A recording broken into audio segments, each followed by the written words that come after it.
Salut! Aujourd'hui on est en route depuis Arrecife où je suis pour le volcan de Taïche. Donc à un peu plus de 6 km pour arriver au pied du volcan. Alors, j'ai l'impression que c'est celui qu'on voit là en fond, je ne sais pas si vous le voyez. Voilà, bon, il y a des volcans partout hein, sur Lanzarote.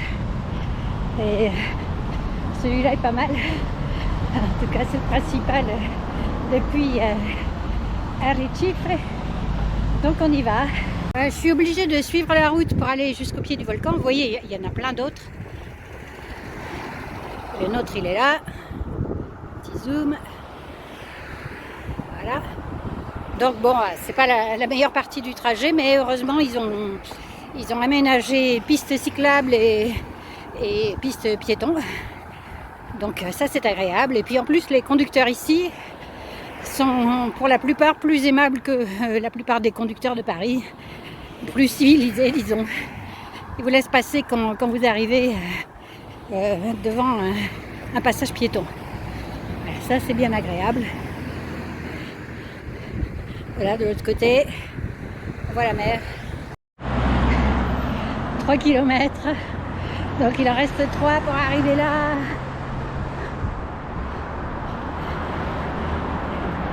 Et comme on est en montée, c'est une pente pas raide pour l'instant, mais bon, quand même ça monte. Et comme on est en plein gagnard aussi, il doit être midi et demi à peu près, j'alterne marche et course. Je ne veux pas me griller avant d'avoir à escalader les flancs du volcan. Alors voilà, on continue.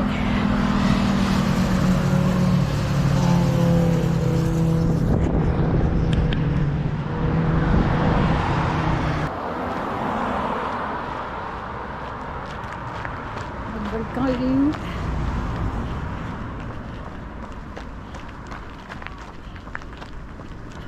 Le voilà.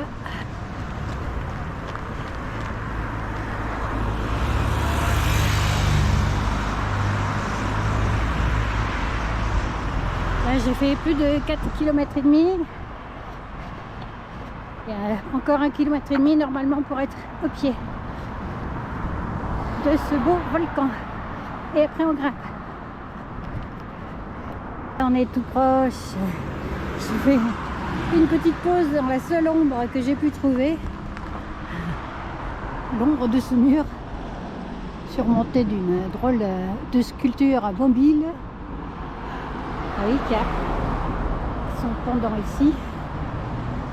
C'est beau ce petit bâtiment là, un four on dirait. Et puis là il y a un autre four naturel, le volcan. Mais je crois qu'ils ne sont pas éteints encore les volcans de Lanzarote. Hein. Les cactus, la pierre de volcan évidemment, le sable de volcan.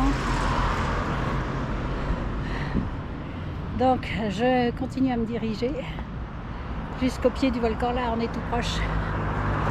J'ai chaud en plein midi, ça cogne. À toutes.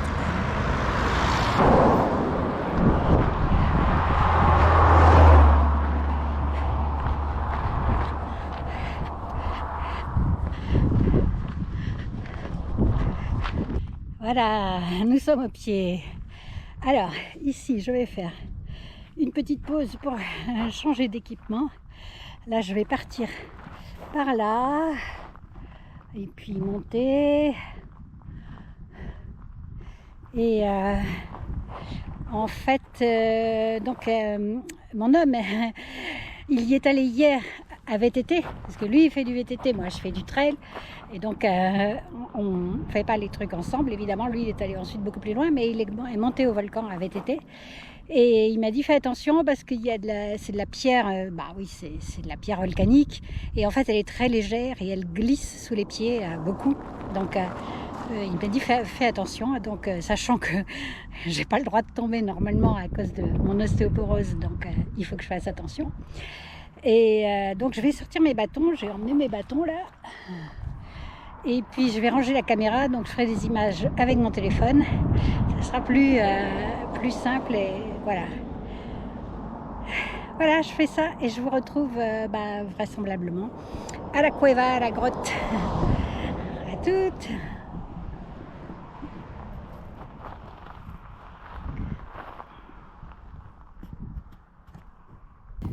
La voilà la grotte.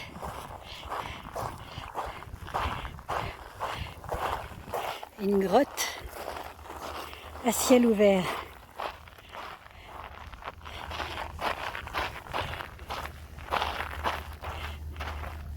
Voilà. Bon, on peut y descendre, mais là je suis pas équipée. Il faudrait avoir une bonne frontale.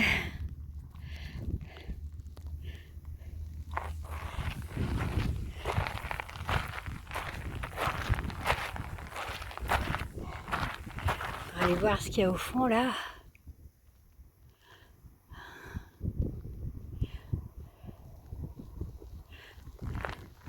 Cueva de Taïche.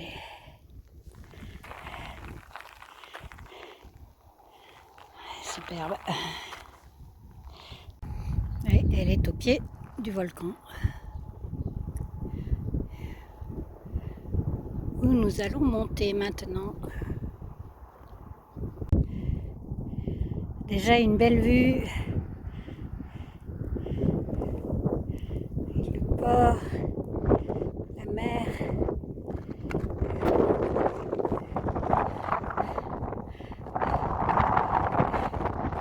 Je continue à monter.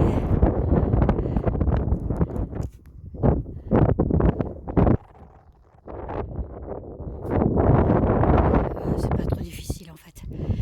Pour l'instant en tout cas. Allez, je continue.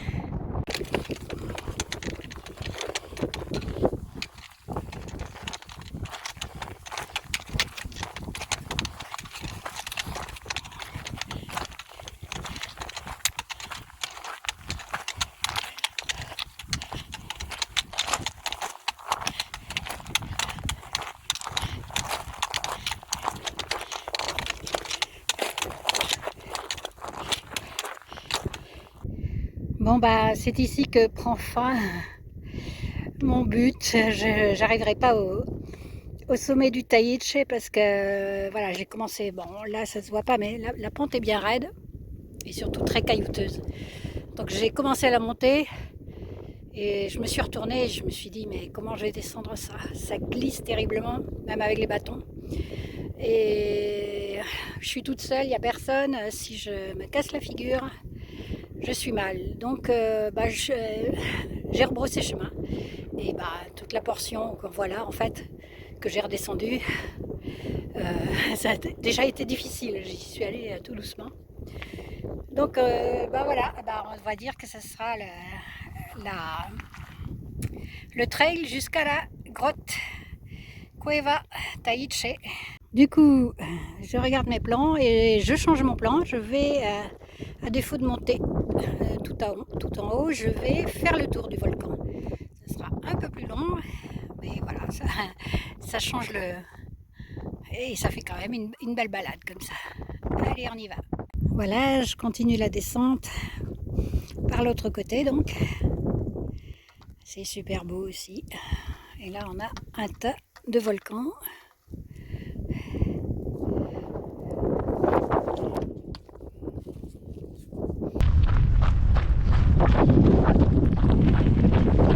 Là, j'ai reposé les bâtons et je continue à faire le tour. On va revenir à la cueva. C'est 1 kilomètre à peu près d'ici maintenant. Et sans doute je m'arrêterai là-bas pour dire quelque chose. Allez, on continue par ce chemin.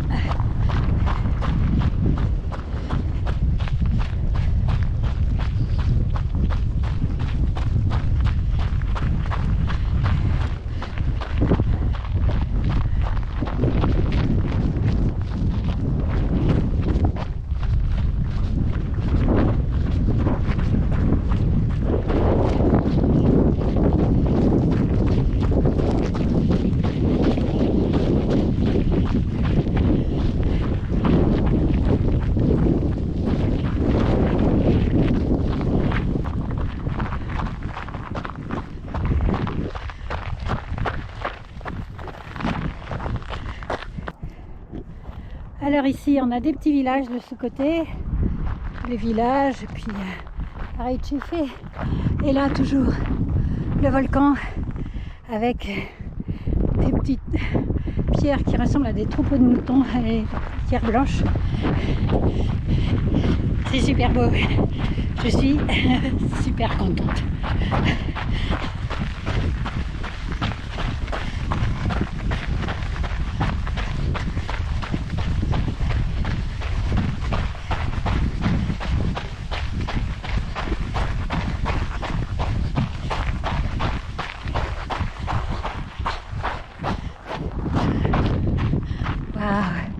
Des belles formations rocheuses.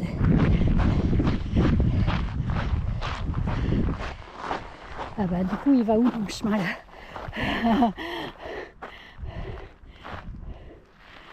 Ah oui, je vais le prendre de l'autre côté. Trop beau.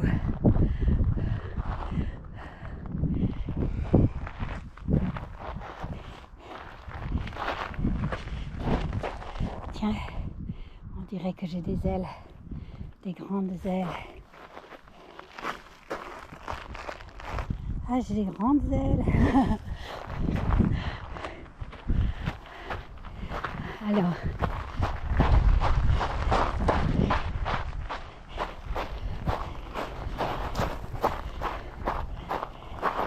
Ouais. Par là, ça devrait le faire.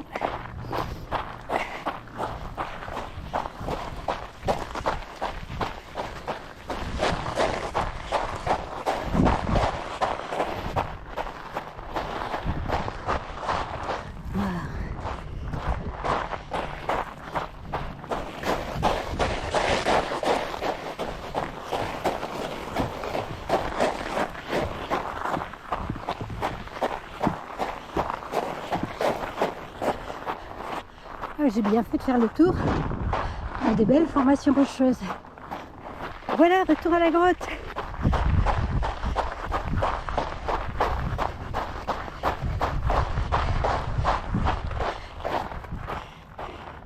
Ah, je l'aime bien. Elle est super belle.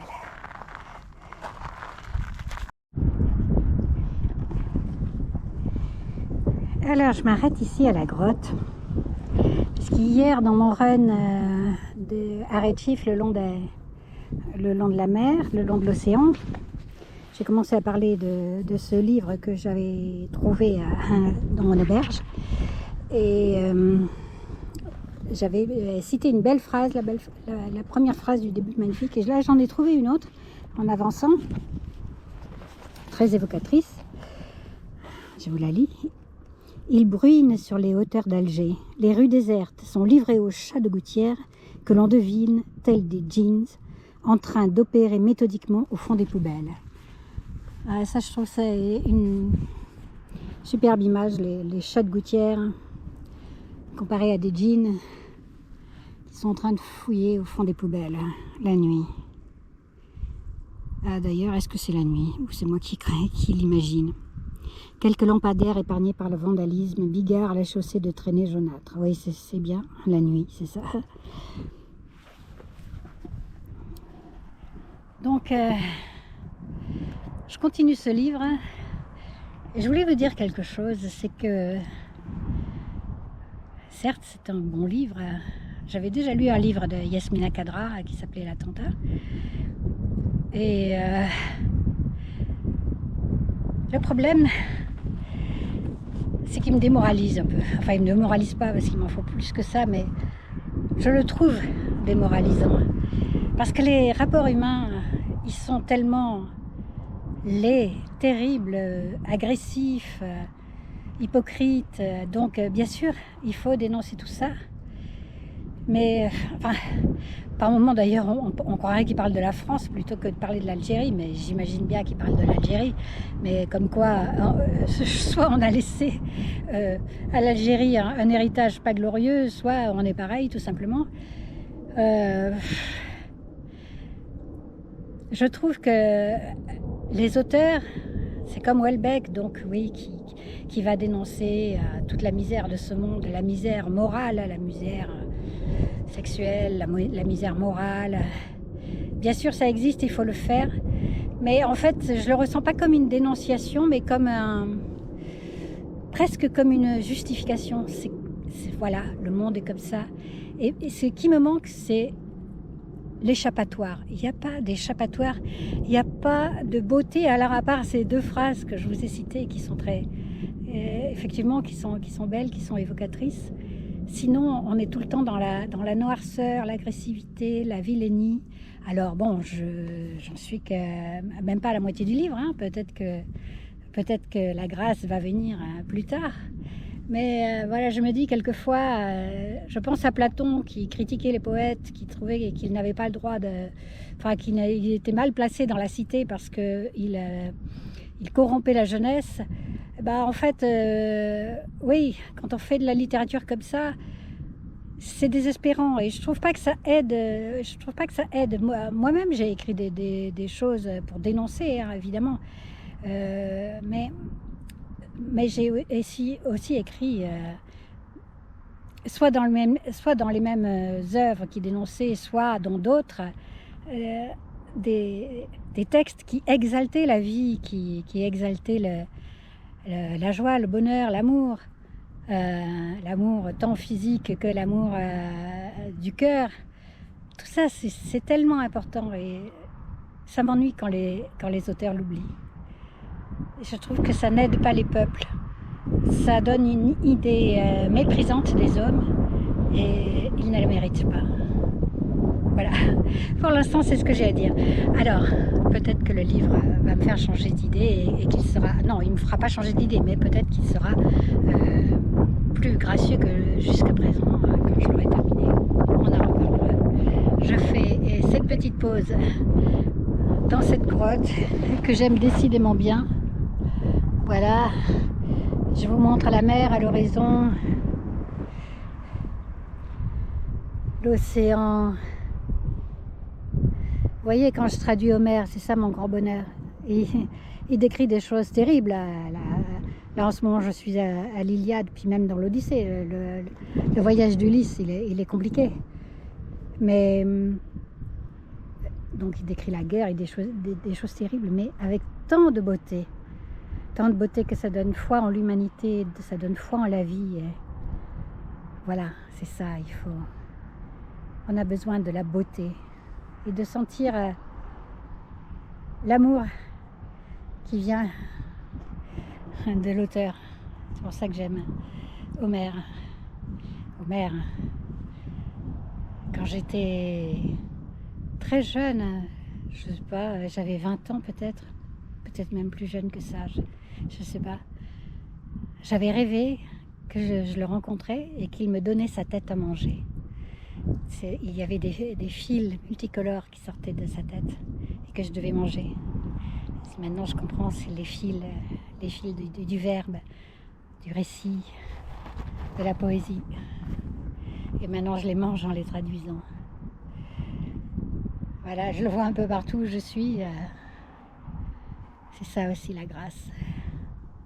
Allez, je continue ma descente sur Arrecife. Là, ça va être plus simple puisque c'est tout en descente.